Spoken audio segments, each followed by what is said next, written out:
Guys, welcome back to my channel. I'm gonna try really hard to project and sort of like raise my voice because honestly I've tried to control the noise out there, but I can only do so much. Okay, so please bear with me. I'm hoping that no one will disturb this video. Okay, let's get that out of the way. But anyway, as you can see from the title, today we're doing some mommy content. Yay! I know it's been a minute since we've really touched on this side of life, but that's why we are doing this video today. My baby turned 3 months yesterday. Wild. I feel like time is flying. So yeah, it's been a minute. Like, I am full on within motherhood, and it's been great. It really has been great. Obviously there are some sour moments, but overall it's been great. And these are a few things that I've noted that have really changed me and my life after giving birth. And I know there will be more changes as I go. Some I did not list because maybe I can't remember or anything, but these are the few that really stand out in my journey into motherhood and actually settling in. I mean, 3 months, you'd think 3 months is not a lot of time, but if you could see how big she is and how developed she is, like, she's more aware now, you know, and she tries to communicate where she can, and that just shows a lot of how much 3 months in its own is such a huge period when you're a mom. So yeah, let's get right into the few changes that I have listed down. Mind you, these, I'm not going to put them in any sequence or anything. They're not in any order.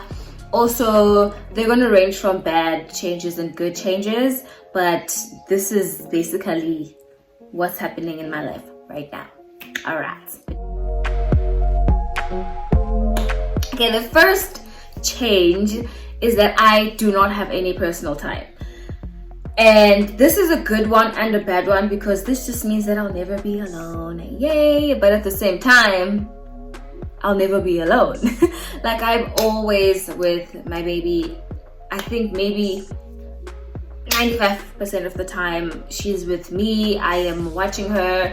I will get some free time maybe if she's sleeping, but even then, like, it's not easy. It's the weirdest thing.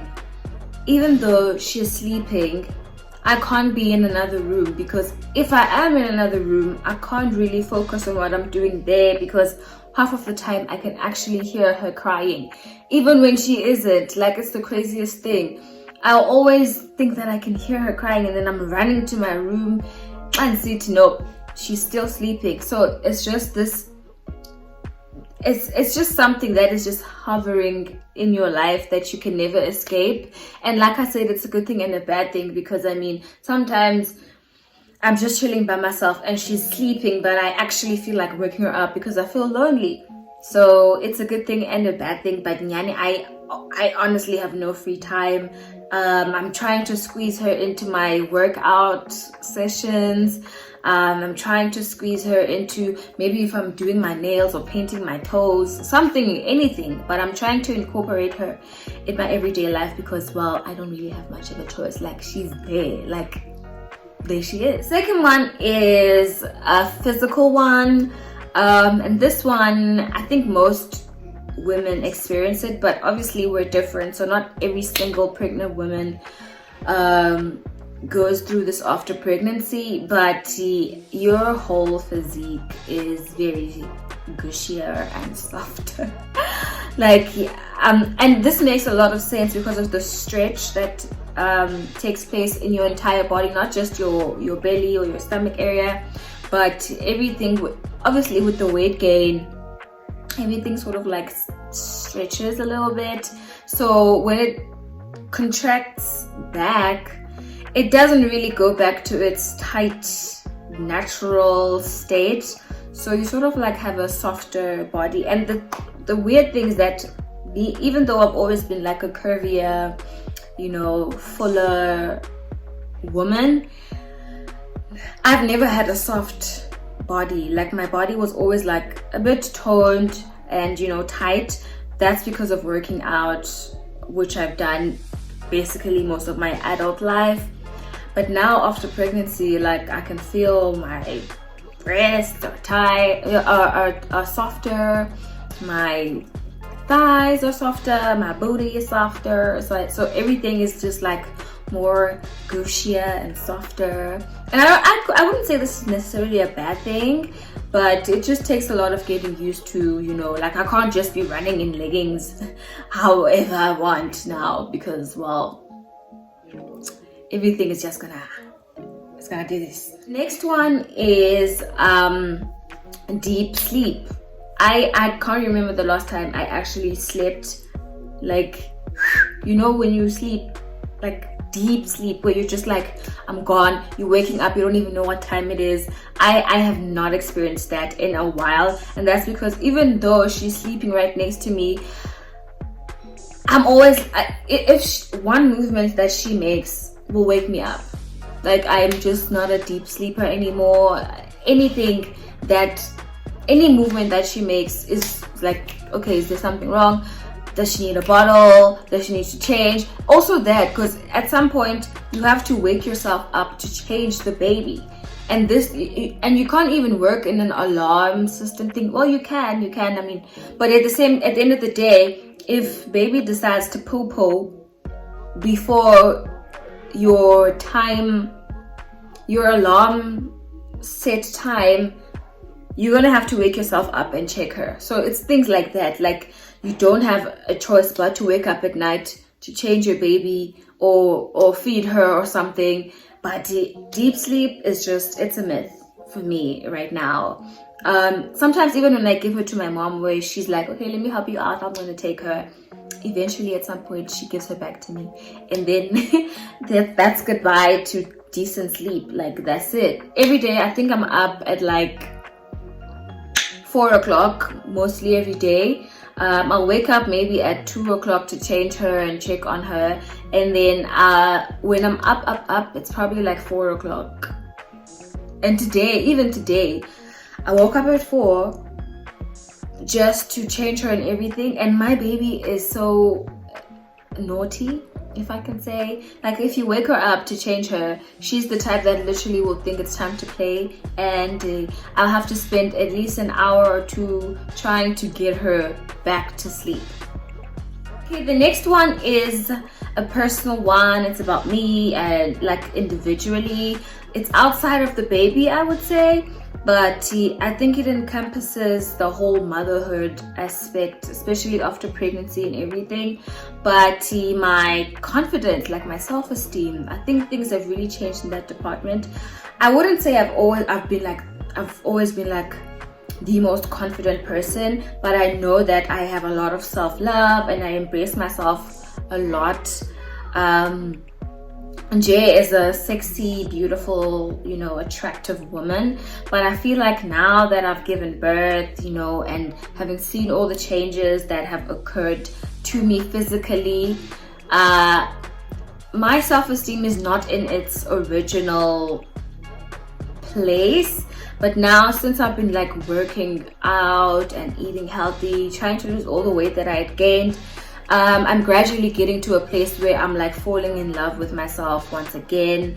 And at the end of the day, I need that, because I strongly believe that you can't understand someone else's love if you don't have it of your own for yourself, you know. Like, I hope I'm making sense, but I mean, I know that if I want someone to love me wholeheartedly, I have to start by loving myself first. That way I can know what I'm getting from somebody else is the real tea or not, you know. So yeah, I'm not gonna lie, like I'm not as confident and as open about myself and my body and everything, but I'm gradually getting to a place where I'm like, okay, you're beautiful, you're sexy, you're attractive, you know, like you can be wanted, like someone can want you, honey, like, you know.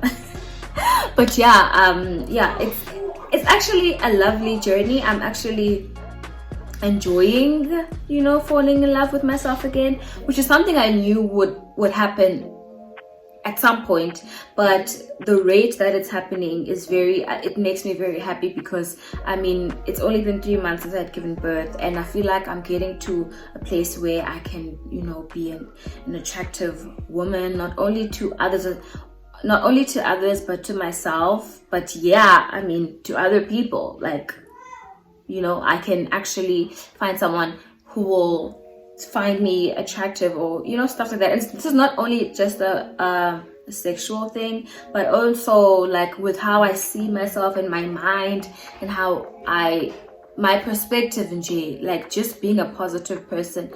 I've just been working on that, you know, because when you are happy with yourself, you're generally happy with life. And I think that's what makes you an attractive person. I wouldn't say that listen, let me clarify. Let me make this one very clear. I wouldn't say I'm like a neat freak. Like, I'm not the cleanest. I'm not a dirty person, but I'm not like OCD type vibe. But ever since I'd given birth to my baby, like, I'm a germ detective of some sort. Like, I'm always, like, at this point, I could even wipe the remote control after someone else has used it. Like, my mom always catches me with a stank face. Whenever someone is doing something weird, I'm always like... And my mom always catches me making this face. But hey, that's how I am. Like, ndonyanya, I don't know how to say it in English, but ndonyanya very easily. I don't know if this has something to do with the fact that I've pregnancy or what, I don't know, but ndonyanya very easily. I'm very like, oh, you know, I don't like weird things.